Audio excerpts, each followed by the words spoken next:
स्वागत है आपको इस नई वीडियो में जिसमें हम बात करने वाले हैं इस गाड़ी के कुछ नेगेटिव्स के बारे में, जो कि है फोर्ड फ्रीस्टाइल। अब आपको जैसे पता है कि एक गाड़ी आपके साथ कुछ टाइम तक आप उसको चलाते हैं तो आपको उसमें कुछ पॉजिटिव फीचर्स के साथ साथ कुछ नेगेटिव फीचर्स भी पता लगते हैं। अब जैसे कि ये गाड़ी मेरी है, आपके पास भी हो सकता है ये गाड़ी हो, तो ऐसी कोई बात नहीं है कि मैं इसकी बुराई कर रहा हूँ। अब जैसे कि आपने मेरी पिछली वीडियो देखी जिसमें मैं इसकी कुछ तारीफ़ें कर रहा हूँ, तो इसमें हो सकता है कि कुछ कमियां भी हों जो मेरे को लगती हों, आपको ना लगती हों। तो जो मेरे को लगी मैं इसके बारे में कोई ऐसी बातें बताऊंगा जो हो सकता है या हो सकता था कि वो इम्प्रूव हो सकती थी और इस गाड़ी को थोड़ा और बेहतर बना सकती थी। सबके अपने अपने पर्सपेक्टिव होते हैं, सबके अपनी अपनी सोच होती है, तो हो सकता है कि मेरी बताई हुई बातें आपको सही ना लगें। तो मेरा ऐसे कोई ख्याल नहीं है या इरादा नहीं है किसी के सेंटिमेंट को या किसी के ख्याल को या किसी की कुछ बात को हर्ट करना। तो चलिए शुरू करते हैं। तो मेरे हिसाब से इसमें पहली ऐसी चीज़ जो मेरे को बुरी लगती है या जो अच्छी नहीं लगती वो है भाई इसकी हेडलाइट्स।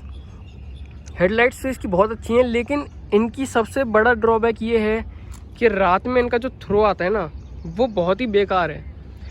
अब आप अंधेरी वाली रास्ते में जाओगे जहाँ पे अगर आपको कोई व्हीकल नहीं है या कोई लाइट नहीं है तो ऑब्वियस बात है वहाँ पे तो एक टॉर्च भी काम कर जाती है, लेकिन जब सामने से लाइट पड़ती है तो ये वाली जो लाइट्स है ना ये फेल हो जाती हैं।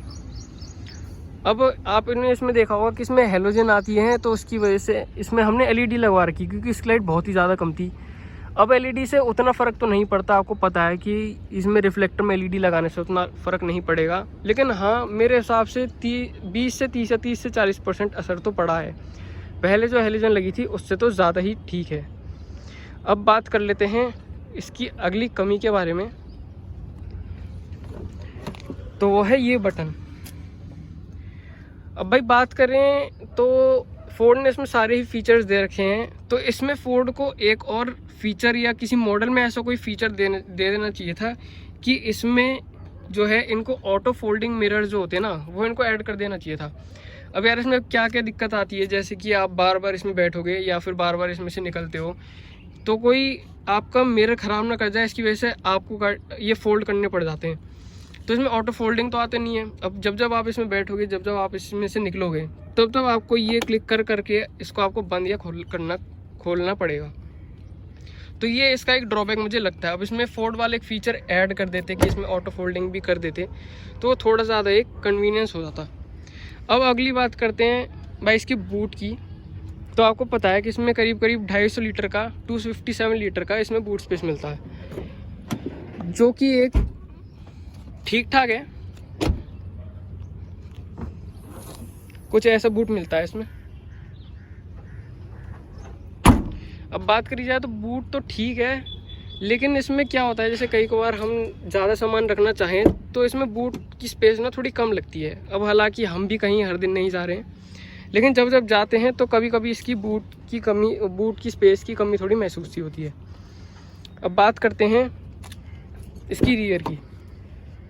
तो इसमें दो कमी है। पहली कमी तो ये है इसकी गेट में, ये आप देखेंगे ये आपने ना ये हर गेट में है और ये ना प्लास्टिक ऐड कर रखी है, तो ये ना बहुत बुरा सा लगता है। इसमें कुछ कपड़ा ही ऐड कर लेते तो वो ज़्यादा ठीक लगता। और दूसरी इसमें कमी क्या है कि इसमें कोई पॉकेट ही नहीं है। अब पीछे वाले को कहीं कुछ रखना हो तो सिर्फ यहाँ एक पॉकेट ये दे रखी है, यहाँ गेट पे ना इस गेट पे ना उस गेट पे कोई ऐसी पॉकेट नहीं दे रखी कि आप एक बोतल भी रख सको। और तीसरी जो मेरे को लगती है वो आपको हो सकता है लगे ना लगे, ये इसमें ना ये सीट के नीचे थोड़ा गैप ज़्यादा दे रखा है। ये अगर आप देखो तो ये देखिए, ये एक इतना हाथ रख रखा है मैंने, ये इससे भी ज़्यादा है। तो इसका क्या है, वैसे तो ठीक है, लेकिन ना ये थोड़ा पीछे से बैठते ना तो थोड़ा बेकार सा लगता है कि इसकी ये रेल सी दिखती है ना, ये रेल दिखती है इसकी, और नीचे थोड़ा गैप ज़्यादा दिखता है। अब बात करते हैं इसकी अगली कमी के बारे में, तो वो है इसकी गियर। अब भाई जिसने गाड़ी चलाई है उनको पता है कि इस गाड़ी में ना पावर थोड़ी ज़्यादा है, और इसको मतलब आप 5th गियर में ले जाके अब आप इसको भगाते हैं तो इसके आरपीएम हाई पहुंच जाते हैं। मतलब उसके बाद भी इसके इंजन में इतनी ज़्यादा ऐसा लगता है कि पावर बच रही है इसमें। तो इसमें फोर्ड वालों को एक ऑप्शन ऐड करना चाहिए था, ज़्यादा कुछ नहीं। इसमें ना 5th के साथ साथ एक 6 जैसे i20 वगैरह में आता है, तो इसमें 6 गियर का एक ऑप्शन दे देते।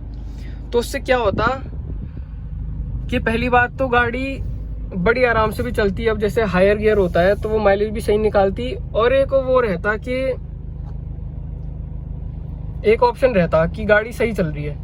मतलब ऐसा कमी महसूस होती है कि 5वीं के बाद इसका 6ठे गियर भी एक ज़रूरी था, क्योंकि इसकी पावर के हिसाब से और इसकी माइलेज के हिसाब से। और अब बात करें अगली कमी की, जो कि लास्ट कमी है, वो है इसकी कैबिन लाइट। अब आपको पता है कि जो फोर्ड फ्रीस्टाइल है ना, उसकी जो रूफ आती है वो ऑल ब्लैक आती है, आप देखो। तो इसके हिसाब से ना इसमें अंदर थोड़ा अंधेरा सा रहता है। तो इसमें क्या करना चाहिए था कि जैसे ये आगे एक ही कैबिन लाइट दे रखी है, तो या तो ये कैबिन लाइट यहाँ बीच में देते, या तो इसके साथ साथ एक और कैबिन लाइट यहाँ बीच में दे देनी चाहिए थी इनको। तो इससे क्या होता है कि जो पीछे वाले पैसेंजर्स हैं ना, उनको थोड़ी विजिबिलिटी ठीक रहती, मतलब रात में या वैसे थोड़े अंधेरे में उनको दिक्कत नहीं आती। अब इसमें क्या होता है कि जैसे यहाँ पर लाइट जली रहे तो ऐसे पीछे जो लोग बैठे ना, उनको कुछ असर नहीं पड़ता। मतलब जैसे अगर कुछ नीचे वीचे भी गिर जाता है तो ऐसे फ़ोन की टॉर्च खोल के देखना पड़ता है, पीछे लाइट रहती नहीं है, सिर्फ इसकी आगे आगे लाइट रहती है। तो ये थी कुछ बातें। अब आपको कुछ बात बुरी लगी हो तो मेरा कोई इंटेंशन नहीं था वो करने का, बस हाँ ये था कि अगर मैंने इसकी पॉजिटिव बात बताई है तो ये मेरी गाड़ी है, इसमें कुछ मेरे को नेगेटिव भी लगी होंगी और मेरा हक है इन बातों को बताने के लिए। तो वीडियो देखने के लिए धन्यवाद, और मिलते हैं आपसे अगली वीडियो में। तब तक सुरक्षित रहें और अपना ध्यान रखें। Thank you.